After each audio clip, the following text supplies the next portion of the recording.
Hey everyone, my name is Brandon Robbins, and this week we're going to talk about 10 key principles for Christian leaders.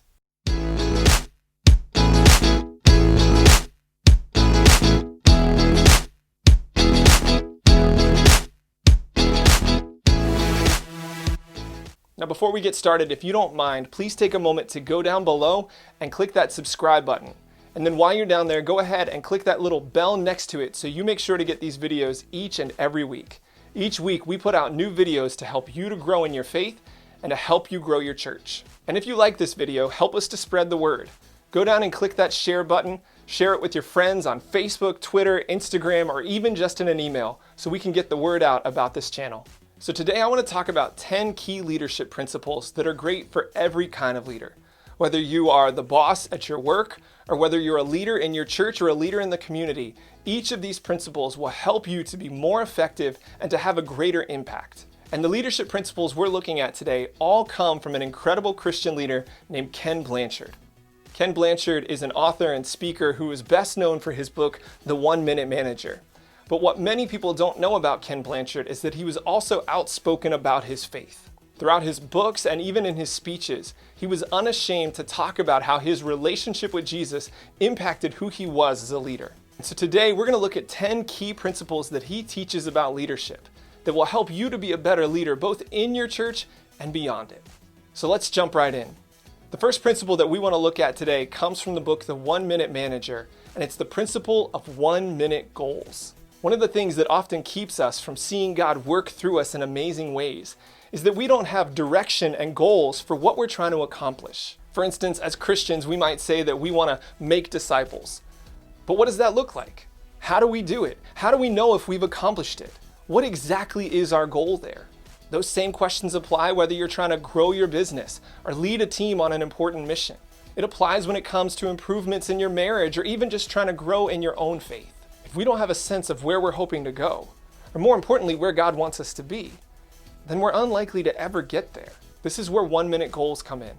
Goals don't have to be complicated, and they don't have to be abundant. A few clear goals will always be more effective than a bunch of vague hopes. And so one of the ways that we can grow as leaders is to set 1 minute goals for ourselves and to help others to set goals like this. Whether you're a staff person or a small group leader, or just somebody who's hoping to help other people grow in their faith, one of the best things you can do for them is help them to figure out where God is leading them, how they might get there, and then set some goals to make sure that happens. The next principle from the 1 Minute Manager is the principle of 1 minute praisings. This is simple, genuine praise that you give somebody when they've made progress towards their goal. And the key word here is progress. You don't have to wait until they reach the goal. You encourage them along the way. It's like my 1-year-old who's just learning to talk. We don't just praise her when she can say full sentences and fully articulate her thoughts. We don't wait until she's memorized the soundtrack to Hamilton before we say good job. Though, I'll be honest, that's definitely one of my 1 minute goals. We praise her for her attempts, for her small bits of progress. And it's that encouragement that keeps her going. As leaders, we always need to be looking for ways to encourage others, even the people that we don't oversee. The truth is, people are craving affirmation. It feeds the soul. As one of my mentors says, what gets rewarded gets repeated. In other words, you get what you praise. The third principle is the last one we'll get from the 1 Minute Manager, and that's the principle of 1 minute redirects. While it is incredibly important as leaders to praise people, we also have to make sure that we redirect them once they get off track. I've noticed that church people are often so afraid to do this. They're terrified of criticizing one another. In fact, sometimes we are so afraid of this that we will actually allow people to suffer rather than hurt their feelings. We might even see them tearing their lives apart, but we hesitate because we don't want to offend them. But the truth is that we never see Jesus act like this. Jesus never hesitates to redirect people. In fact, he actually sees it as an act of love. And this is something that we need to remember as leaders. When we see people getting off track when it comes to their goals, we need to name it and call it out. We don't need to make them feel like a failure, because remember, the key here is that this is a 1 minute redirect. That means that rather than having a long conversation about what got them here, we take a moment to name what's going on, praise them for the progress they've made, and then help redirect them on the path we both know they want to be on. And while we might fear that this will cause them to be offended or it will hurt their feelings, more often than not, they will thank us because we helped them to reach the goals they were seeking after. Our fourth principle comes from a book called The Fourth Secret of the 1-Minute Manager, and that's the principle of the 1-minute apology. This is actually an incredibly important principle because one of the most important parts of leadership is trust. If people don't trust us, then it's going to be hard for them to follow us. And one of the things that really creates trust is humility. When we're able to admit that we're wrong and apologize for that, that builds the trust we need with the people that we're leading. And so ask yourself as a leader, have you ever made a mistake but tried to sweep it under the rug or hide it so that nobody knew about it? We do this because we believe that mistakes make us look weak, that they make us bad leaders. But the truth is that more often than not, people already know about our mistakes, so they're going to find out. So the fact that we hide it doesn't help us. It destroys that incredibly important trust. And beyond just what it does for us as leaders, the ability to apologize is one of the central parts of being a Christian.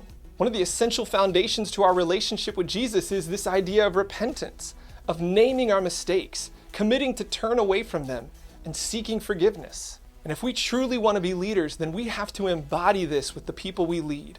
We have to show them what it looks like to be a follower of Jesus. Principle number 5 comes from the book Leadership and the 1-Minute Manager, and it's the principle of meeting people where they are. One of the most helpful of all of Ken Blanchard's teachings is something called situational leadership. Situational leadership basically means adapting your leadership style to the person, to where they are in terms of commitment and competence. For instance, if a person's new to their job or position, they might have low competence, but really high commitment. They're excited about their work, but they don't fully understand what to do, or the way things are done at your church, or your place of business. In this case, Ken Blanchard says you would be more directive, telling them what to do and following up with them regularly until they become more competent at those new responsibilities. However, if you are working with somebody who was both committed and competent, somebody who had lots of experience in their position and truly showed effectiveness, then you wouldn't spend time directing them, you'd delegate. And by adapting your leadership style like this, you make sure not only to affirm that person's gifts, but also to support their needs. In other words, you meet them where they are, rather than having a one-size-fits-all approach to leadership. The next few principles come from a book called High Five, and the first one we're going to look at is the principle of providing clear purpose and values. Implicit in the idea of leadership is also the idea of vision. You can't lead people if you don't know where you're going. And one of the important aspects of vision is focus. A church or a business that's trying to do too many things ultimately doesn't really end up doing much of anything. It's like if you have a list of 15 things you need to do around the house. If you try to water the grass and feed the kids and shave your cat and do all the other things on the list at the same time, you don't end up really doing any of it, and you just feel really frustrated. Well, in order for churches and leaders not to find themselves in this sort of place, it is essential to have clear purpose and clear values. Whether it's a small group or a committee or a ministry team or the entire leadership of the church, leaders need to establish what the purpose of their team is. And once they do this, then they need to set some clear values.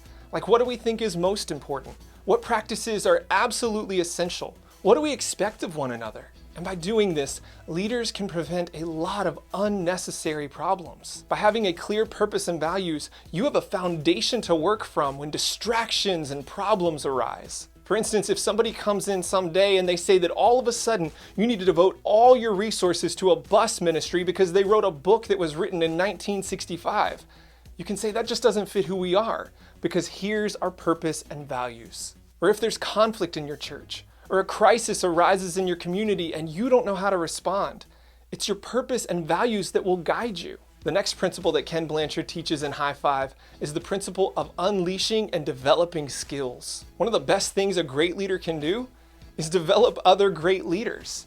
And one of the ways that we can do that is by unleashing and developing their skills. That means that instead of just asking people to do what we need them to do, we need to learn what they're good at. If somebody has a gift for really connecting with people, then we don't want to put them in charge of making snacks all alone in the kitchen of the church. I mean, they might be able to do it, but that's not really utilizing their gifts, that's hiding them. Or if we have somebody who has a really great gift at computers who would just love running the church's online database, I'm sure that person exists out there somewhere, then we wouldn't want to make them a greeter just because we need greeters. Great leaders learn the gifts of the people they lead, and then they develop them. They give them tools and resources so that they can grow in those gifts. And in the end, they put the growth of the person above their own needs. Because ultimately, when we grow leaders, they help us to grow even more leaders, which creates a whole team of people doing the work God set out before us. This actually ties in really well with our next principle, which is the principle of creating team power. We all want to be a part of a team, right? We learn this at a young age. If The Sandlot had just been a movie about a kid throwing the ball to himself in the backyard, we wouldn't have watched it. Gordon Bombay skating on the ice, just practicing the knuckle puck, wasn't what made us watch that movie. It was the team that drew us in. We all want that. We all want to be part of something special. And as leaders, we can help to cultivate this. We have to help people feel like they are a part of a team, like they're on a common mission. This means that we have to find creative ways for people to spend time together, have fun together, dream together. This means that we constantly pull people away from their work silos, helping them to see how they're a part of a team, how when they contribute to the work others do, it helps the work that we all do. It's like Ken Blanchard says, right? None of us is as smart as all of us. We need the team. Our last principle from High Five is principle number 9, which is to accent the positive. As leaders, it's very easy for us to fall into this trap of catching people doing things wrong. But Ken Blanchard actually challenges us to catch people doing things right. We have to accent the positive, accent their growth, focus on where they're progressing rather than where they're struggling. I mean, we do this all the time with children, and we do it naturally. Right? We don't just celebrate the moment a child can walk. We celebrate all the steps up to that, those little moments that we can celebrate, to accent the positive and really give them the encouragement to keep going. And when it comes to the people that we're leading, we want to do this not only with the work that they produce, but with their gifts. Celebrate their gifts, accent their strengths, focus your attention on where they're excelling rather than where they're struggling.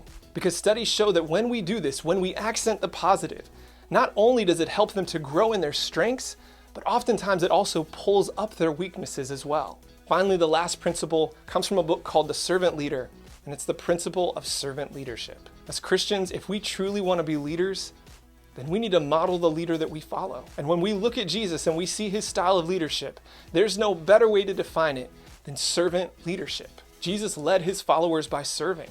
He taught them that whoever wanted to be the greatest among them had to be the least, that the first would be last. In other words, he showed them that the traits of a true leader aren't power and strength. They're humility and self-sacrifice. And this is what we should look like as leaders. There shouldn't be any task that we give somebody that we wouldn't be willing to do ourselves. Our purpose shouldn't be to promote our own glory, but to reflect Jesus' glory. And more than anything, our leadership should be based around the question, what can I do to lay down my life for the people I serve? How can I sacrifice what I have so they might have what they need? Because this is how we show our love for them. And in the end, this is what leadership is truly all about. It's about reflecting the image of God for others, showing people who God is and what God is like. This is at the heart of everything we do as Christians. It's why we exist. And ultimately, it's what makes any leader truly great. That's it for this week. Thank you so much for joining us. If you haven't done so already, please take a moment and go down below and click that thumbs up to say you liked the video. And while you're down there, go ahead and click that subscribe button so you make sure to get notified each week when we put out a new video. I hope you have a great week. We'll see you next time, and God bless.